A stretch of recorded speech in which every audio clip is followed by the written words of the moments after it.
All right. Welcome back to the Built to Grow podcast. I'm your host, Tim Lyons, in the brand new studio, Scottsdale AZ, joined by Randy Angston. What's up, guy? Good day, feller. You look far away. Yeah, we are. Getting old, no more high fives. Go check out on YouTube. You can check out our new studio. We just rebuilt this. We got a nice booth, these really cool podcast arms. Really like this, man. Some new lighting. Oh, I love this. I mean, everything's just come together exactly as we've kind of envisioned it. Yep, planned it out. Quick happy Thanksgiving to everybody in the United States that's celebrating today. I know, in the U.S., it's we're in like this Black Friday buying frenzy type of, The perfect storm. Hopefully you've got your offers out there. I know our Iron Circle does. We did a workshop specifically just for them, and I already know the sales are coming in, so I'm excited. Real quick announcement before we get into this episode, we have the FitPro Growth Summit, June 8th through 11th in Scottsdale, Arizona next year. We just announced as of today, we have a pre-con that's been added to the Thursday from 2 to 6 p.m. So it gives you a chance to come in to town Thursday morning. Join us for the pre-con, which is hosted by HSN Nutrition, Nicole Coyne. Yeah. She's big in the CrossFit world. You probably have heard of her. She's one of our Iron Circle members, and she is hosting a 4-hour pre-con just on how to leverage nutrition and build a nutrition program inside of your gym. Yeah, and she's the best of the best when it comes to stuff like that. And so I'm super excited for that event. I got the opportunity to talk with her about it at our boardroom event a couple of weeks ago over dinner and stuff. And she's fired up. We're fired up, and I can't wait. That's going to be exciting. Yeah, exciting. So if you are looking for a little extra value, because this is one of the recommendations that came out of last Nashville's Growth Summit, is like, hey, could we do a kind of like a hands-on workshop? And so we kind of sourced this out, and it just made a lot of sense to have HSN Nutrition come do that. And I know everybody could use that. So if you buy your ticket before, don't quote me on, I think February 15th, you get that for free. Okay. So if you're going to come to the Growth Summit, buy your ticket now so we can make sure that you have a seat in the pre-con. And that website is fitprogrowthsummit.com. Check it out. All right. So this episode, guys, really talks about efficiency. Over the years, we've really kind of dissected how people do business with us. We look at everything from our marketing and the ease of giving information to us, to our website navigation, to the ease of booking appointments. Yeah. And we want to make sure that that's a really easy kind of process for a prospect or your client to do business with you, to give you money. Do you accept credit cards, ACH, Bitcoin? Like, what are the things that you accept? And I know you got a story, Randy, about your travels and how inefficient some of the businesses have been. Well, I mean, along with businesses are one thing, right? But I did I think I had like 8 flights over the last 2 weeks. Right. So one of those efficiencies challenges that I got to experience was going through the airports. Every different airport, every different process. I've got TSA pre-check. I've got clear. I've got global entry. All of those could have came into play. None of them worked in most of the times. They pushed everybody to one lane. And then we've all done it, right? You're going, before you get to the x-ray, before you put everything on the conveyor belt, everybody wonders, all right, are we taking our shoes off? Are we taking our belts off? Do we have to pull our laptops from our bags? If there was a one process and one standard, even within the same airport, it would be a lot more efficient. But time and time again, we'd get in the line. The person who was telling us what we were supposed to be doing wasn't giving the right information. So at one point, my backpack had nothing more than my laptop and Remarkable was the thing setting it off, had to be run 3 times. If I had a connection, there's no way. There's absolutely no way. I mean, they held me up 30 minutes because of a lack of their communication, right? Yeah. And so I attribute that kind of stuff. Like, these are the things we pick up. And I look at our business, like, where in our business can we remove these points of friction? Mm-hmm. Where can we be more efficient? And I know that with some of the changes that we've done here with the rebrand and the layout and things like that, that is another point that you've put some intentionality around. Mm-hmm. And so we can share some of those details specifically. Yeah, one of the things I would tell you guys is take a look at your training processes. How do you train your clients, like on the floor? I'm actually saying the physical training event that's happening. we realized there's a lot of inefficiencies. There was, where do they start? Does the coach come out and do this first versus that first? And really where the equipment lives is probably the biggest efficiency that we've made adjustments to. So if you've been following us on social media, we've been posting pictures about this over the construction and the way we've laid out our gym. It is so efficient now that I don't see a better way. I mean, obviously there's going to be something that comes up like, oh, we can do this better. Sure.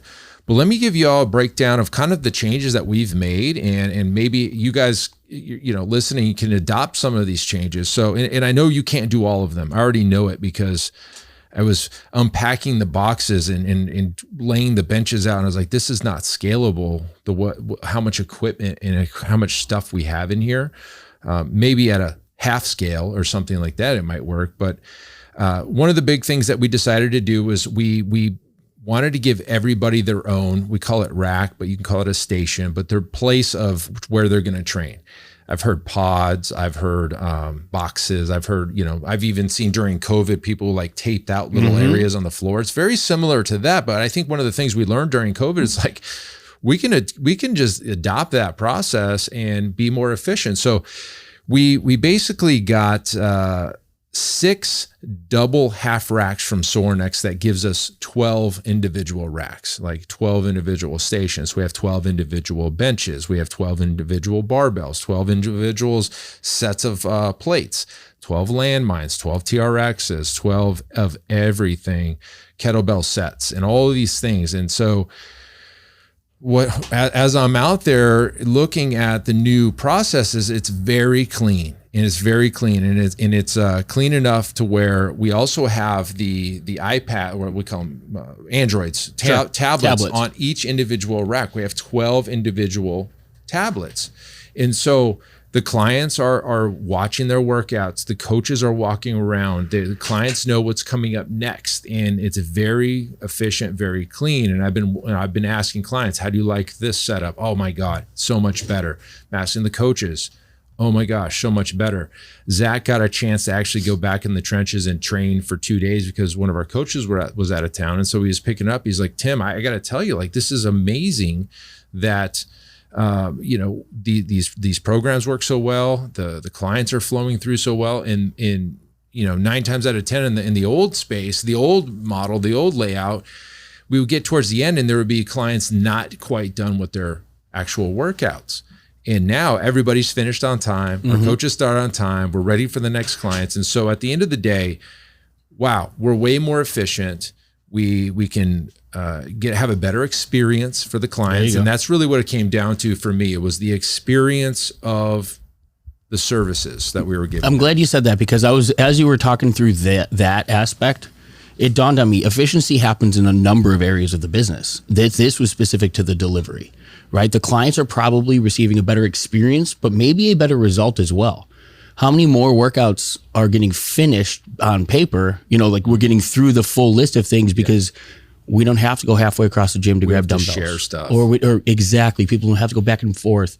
So to be able to provide a higher caliber experience, a more efficient and effective workout, results, check, right? Like that's the box that we're checking there. Profitability, different arena. Ease of doing business, getting people signed up, different arena, but efficiency carries over in every single corner of the business. And this reminds me of like our coaching in a way, because this conversation doesn't come across very sexy, but it will absolutely make your clients happier. It'll make you more money time and time again. The ease of doing business from both ends of the party, right? Lack of stress. All of these things can be addressed by creating more efficient systems and processes within the business. Yes. And I agree. And so even after 13 years in business, we basically scrapped it all and rebuilt it from scratch the way we thought and we wanted to do it. So now I'm thinking, okay, this isn't scalable at 12, but like you can easily do this with 6, right? We have 2 clients on the floor training 6 clients each, 12 clients per hour. I mean, we did 113 training sessions last Tuesday. I was looking at the numbers. It's like, I don't know if we've ever done that much. I mean, honestly, I look every so often, it's 80s, it's 90s. I've never seen 113. So it just makes you wonder like, wow, we're able to take more clients per hour. We're able to get people in and out. We've run our numbers on, capacity and where we feel like what number of clients that we can do at 80% capacity, have some 20% wiggle room. All this stuff's all figured out.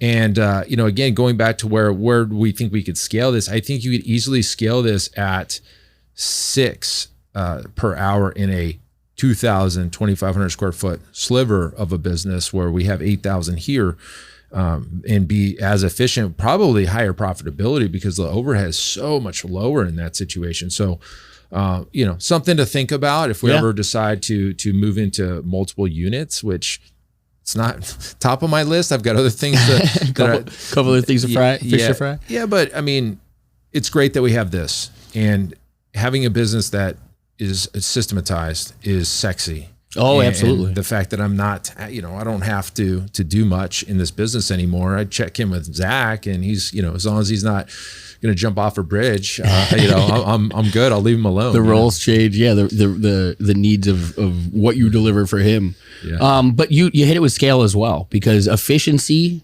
equates to scale. Yeah. If you don't have an efficient business, you don't have the ability to put more people in that front door without stressing other areas of the business. Therefore, you can't scale. Yeah. I'm glad you made that tie, though, because that is ultimately what this is about, is how can we do business easier so that we can handle more clients, we can do our job better, right? Deliver a better result and make more money at the end of the day. Period. That's what it's about. Yeah, that's what business is, right? That's the goal of the business. At yeah, least absolutely. You would hope, right? And so if you're listening to this and you're like, oh my gosh, I can't do 12 racks. I can't do, and look, I would understand because we spent, well into the 6 figures on equipment. Look, you could go through your business. You can reorganize what you do have, put things in pods, bring all kind of the equipment together, and be able to at least share some of the equipment so you're not going across the gym to get something, because that's what we were doing. Exactly. We had built this early model where we would have team training and semi-private training happening in the same hour. So we had kind of one side that was team training based and the other side was semi-private. And so the equipment kind of was spread around. And we only had 6 racks, and we were trying to train 6 clients out of these racks and then these 6 clients over on the dumbbell side. And it was just kind of, anyways, long story short, I look out there, it's just the perfect model for us. It's efficient, it's clean, it's organized, everything matches. Oh yeah. Yeah. Super colorful. And we're excited about it. So I guess the takeaway here, the message here today, guys, is the programming, the training sessions themselves are one thing, but going back to kind of what you were hitting on earlier is like, how do people schedule with you? How are you willing to take money from them? Are you only willing to do annual agreements? Are you only willing to do open agreements? Are you only willing to take ACH versus credit cards, or not Amex, but not Discovery, but Visa and MasterCard are okay? I would say look at everything, especially if you're getting pushback in any area, right? Yeah, it's like an efficiency audit of your business. Yeah. Run through, like, this is a perfect opportunity to shop your own business or have somebody shop your business, right? Where are the points of friction? Where is the lack of result? Where is the struggle to get that workout executed? Like, this is a perfect opportunity to bring somebody in and say, okay, cool, help me find these, struggle points, and then go and readdress them. How can we do this better? We talk about it all the time, right? Jordan Peterson's quote: if anything can be done at all, it can be done better or worse. This is exactly where efficiency thrives. Yep. And one other thing I'll mention here is your consultations. This is a point of friction for a lot of businesses, at least those that have high lead flow, where you're doing 1-hour sessions and they're hard locked and you can't take more than 4 people in a day. What if you did 30-minute consultations? Can you streamline your sales process? Can you offsource some of that to the front desk person where they're doing some of it and you're doing some of it? Like, there's a doctor's visit close we do here really, really well. And it was, the long and short of it is after the sale's made verbally, that contract then moves to the front desk and it finishes up there. And like, now I can take the next person. The for lack of a better term, the closer, right? Like the person who has the job of getting the agreement to take place. Yeah. Their role is already done. Now the paperwork can be done by somebody else. Correct. Yeah. It's like going to a car salesman. We're buying a car.